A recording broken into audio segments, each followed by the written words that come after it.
Pokemon TCG Pocket just earned $1.25 billion in its very first year. But that's not all. It might also be the biggest reason why we are seeing Pokemon card shortages.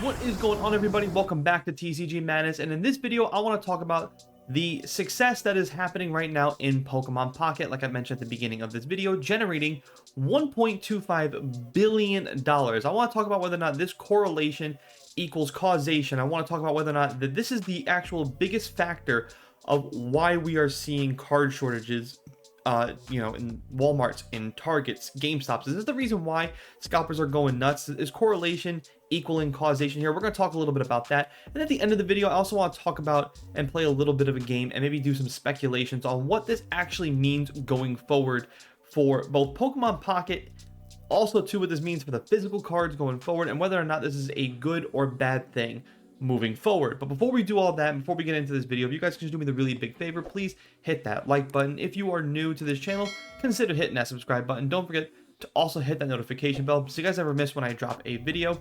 With that being said, let's go ahead and get right into this video. So last week I was perusing on this site. This is pokebeach.com. I'll leave a link down below to this article.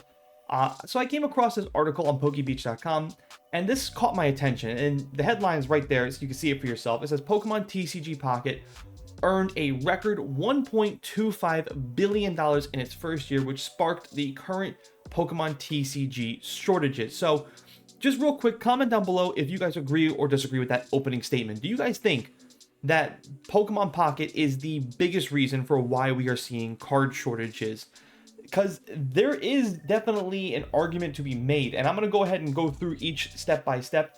Before we do that, I want to go ahead and just talk about these quick stats. So obviously, the $1.25 billion is the one thing. That's a big number. That's a lot of revenue right there for Pokemon. It'll be very interesting to see what they do with that money moving forward. But just right here, I just wanted to go ahead and get into some quick stats. So this is 18 billion booster packs opened. This is all, of course, on the app, on Pokemon TCG Pocket at the release.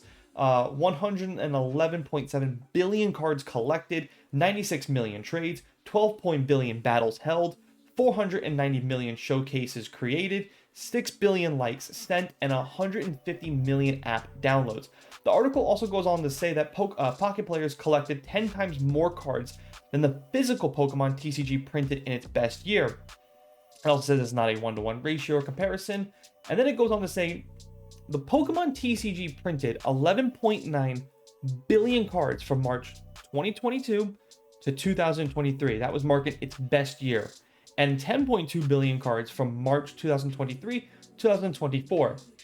The later period largely predates the current shortages that started in fall 2024. Once next year's numbers are revealed, we'll learn what Pokemon's max printing capacity is during heightened demand. To me, this sentence right here is the most telling sentence right here. This is basically saying right now that they expect the 11.9, the 10.2 to just absolutely be obliterated this year because of the heightened demand for Pokemon cards. The release of Pocket, and what do you guys think that number is going to be, by the way, too? Do you think we're talking like, I don't know, 13 billion cards they think they printed this year in 2025? I think that's probably a rough estimate. I'd probably say 13 and a half is what I'm going to guess. But what are you guys thinking? Comment down below. I'd love to hear from some of you guys. It also goes on to say the release of Pocket undoubtedly sparked the current shortages of physical Pokemon TCG. According to TCG's player pricing data, median card prices began climbing immediately after Pocket launched. And there's a little chart right here that kind of shows exactly that. So you guys can see right here, blue is singles, red is sealed, and the yellow is the soft launch and the global launch of Pokemon Pocket. And you can see the soft launch and the global launch, really the global launch back right there in October 2024 sparked this current run. And you could definitely see sealed had the biggest impact from Pokemon Pocket. So continuing on with the article, it also says, according to App Magic, which tracks data from Apple and Google, Pocket's first year generated more revenue than the first year of every other Pokemon app ever released. The app earned $1.25 billion, which is 245 million more than Pokemon Go. And Pokemon Go was undoubtedly very popular. Here's another chart that just kind of shows year one player spending in the Pokemon TCG Pocket. You will see November 24th and November 2024 was their biggest. Obviously, the initial launch, so you got October, then the real launch, obviously with probably the newest sets in Pokemon Pocket. I don't know, I don't play it. I never downloaded it, never once opened up a pack of cards. Actually, no, I did play for a little bit, but then got off of it. So scratch what I just said. But then you can see December, pretty good drop off, but you can see still generating about $175,000. January, pretty low, under 100,000. But then they outdid themselves in February, outdid themselves even more in March, drop off again in April, May, June, July, August beat again, September, October. So you can see from October 24th to October 25th, still generating over $50,000 a month, which is no chump change. So that's pretty much it. It's just pretty much, and they also said, but today's launch of Mega Rising featuring Mega Evolutions is expected to draw more players back to the app. So you guys can see, still the same graph, sorry about that. So you guys can see they're expecting some more people to return to the game. They think 1 year later, people pretty much have fallen out of favor with it, but they're still generating over $50,000 a month, which is still pretty good. But ultimately, what does this really mean? I think it means three things. There are three big takeaways from that article. Number one, Pokemon is essentially just having their own way of printing money right now. Digitally speaking, that is. They have figured out a way to basically have a free app to put pretty much digital cards that can essentially make them a boatload of money. You just saw their lowest month was at least over 50,000. So at the very least, they're going to generate over $50,000 a month. Second, they essentially have a cash cow that they can use on their app. This is a great way, like I said, to generate revenue. Think about the dollar signs, all the money. It's really going to be key to what they do with all that money moving forward. Do they reinvest all that money into the physical cards? Do they at least take a portion of that money and just reinvest it into the app, but take the majority of the money and put it to the physical side, maybe opening up more warehouses, opening up more machines to print stuff, really heightening that demand. If their highest this year, let's say it is 13.5 billion cards that they print this year, you essentially want to probably increase that next year. So this way you don't run into these problems that you continue to see, having card shortages out there in the Walmarts, the GameStops, the Targets. At some point, Pokemon is going to want that to stop. I know it looks good. It's probably, they sit back and probably are watching this from afar saying, hey, business is really good. People are pretty much camping out. I do imagine at some point they do want that to end, and they do want the collectors and the everyday buyers to essentially be able to just run to Walmart, run to Target, and pick up a box. At least I hope that's what they want to do. If they continue to let this go on longer and longer, I think at some point people are just going to channel that energy into something else, and it won't be Pokemon. It might be One Piece, it might be Digimon, it might be Gundam card game, and essentially taking their business over to another game and over to another company like Bandai. And the third big takeaway is they have essentially been able to capture the next generation. Everybody always talked about and white knighted for like, well, the kids can't buy cards anymore. Well, good news, they may be able to spend physical cash and actually get physical cards, but they can definitely download a free-to-play app and get the cards that way. Is it going to be the same, or is it going to be better?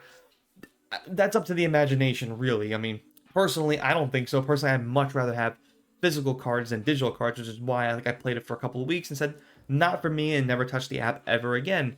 But essentially, they are having a very effective tool in their back pocket to capture the young generation. The young generation downloads this free-to app. The younger generation plays for a little bit. The younger generation goes, this is actually really fun. I'd like to collect these cards in physical life form. And then they go and run out to the Walmarts and Targets, and that's how you capture the next generation that will continue to play Pokemon and collect Pokemon moving forward. So let's talk about the long-term effect, and let's also do a little bit of speculation, because ultimately, Pokemon Pocket is going to want to keep the engagement going month to month. So what's one thing that they can do long term to keep that engagement going, right? How can they cross both bridges of the physical card collectors and also the digital card collectors? One thing I would like to see, and this is a little bit of speculation, but one thing I could see them doing potentially is you collect the digital cards, and let's say you spend X amount of dollars to actually get that digital card sent to your house in physical form. I think that would also be a great way, right? Let's say that card is worth, you pull a card from a pack, it's worth In the app, it's worth $12.78. You pay that exact amount, and that card, it's like, let's say it's an alternative art of some Pokemon, that digital card then gets scrapped digitally, but then gets sent to your house in physical form. That to me would be a very cool, interesting idea. Another thing that also would be a very good idea, another thing I would definitely speculate that they could do, is all these cards have some kind of digital value to them, like NFTs or cryptocurrency. I can easily see them doing that, and which will also make this app, this free downloaded app, very, very appealing long term. That's something I can easily see coming out from this app. But you guys, again, comment down below, what do you guys think long-term effects are going to be from this? Because they're generating $1.25 billion is no short task whatsoever. That is a lot of money, and if that continues to go, let's say they generate next year $900 million, still a lot of money from just an app that's pretty much free to play. Essentially, Pokemon TCG Pocket isn't your ordinary mobile game. It's a marketing powerhouse that is fueling the next TCG boom and the next group of players and collectors. The big question is, do you think Pokemon TCG Pocket is hurting or helping the physical market? I want you guys to comment down below and really think about that, because that is going to be the burning question moving forward. I can see both sides of this argument. Like I mentioned earlier, just imagine, and here would be the positive way that Pokemon can take it. Let's say they do take that revenue and they take 30% and reinvest that revenue into the app to maybe make some adjustments, make some better product out of the app, do something crazy with the app, whatever it is, right? Let's say they take 30%, and that still would be a lot of money. I don't think they really need that much, but we'll just say it for the sake of the argument. And let's say they take 70% or $900 million, whatever it comes out to be, 750 million, whatever the number is, and they reinvest that into the physical market, meaning they open up more warehouses, they open up more machines, they get more workers, and they really ramp up production in the physical market. And the number this year, let's say it is 13.5 billion cards printed this year, and they say next year in 2026, our goal is to print 17 billion cards, making a dramatic jump from our highest, which let's say it's 13 up to 17. We want to go up another 4 billion cards. I think that could be a very good and smart strategic way to reinvesting and to basically say, hey, we generated all this revenue from a free downloaded app. Let's take that money, let's put it back to the physical cards, and let's give the fans what they want, because what we're all really screaming for is more product on the shelves without you guys raising your MSRP. Let's say they do all this and still raise MSRP, but they raise it just slightly. And I already know I made a video talking about how MSRP I think is well overdue for an adjustment. I do think they are going to raise MSRP whether we like it or not. I don't know if you just saw what GameStop just did, but they just raised their MSRP across the board, and it looks very similar to what I predicted it would be, so I kind of called it on that one. But I would like to see them reinvest in the physical market without raising MSRP to the point where it becomes so expensive we cannot buy cards anymore. If they do all this and still raise MSRP slightly, I'm okay with that. But if they do all this and not raise MSRP, they would really be doing a great service to the fans. Will they do that? I'm undoubtful, because at the end of the day, this is really just a business. But I want to hear from some of you guys. Comment down below. What do you think? Do you think this is either going to hurt or help the physical market? Really want to hear from some of you guys, because to me, that is the ultimate burning question moving forward. And that's going to do it for this video. Hope you guys have enjoyed it. I want to kind of do something a little bit differently, because I really found that article a little interesting. Did not know that Pokemon Pocket was going to generate that much revenue. When I saw it, I was like, that's a lot of money, and this can go one of two ways. But I want to hear from some of you guys. If you made it this far in the video, please hit that like button, and again, don't forget to sound off in the comment section. As always, thanks for watching, thanks for listening. I'll see you guys next time.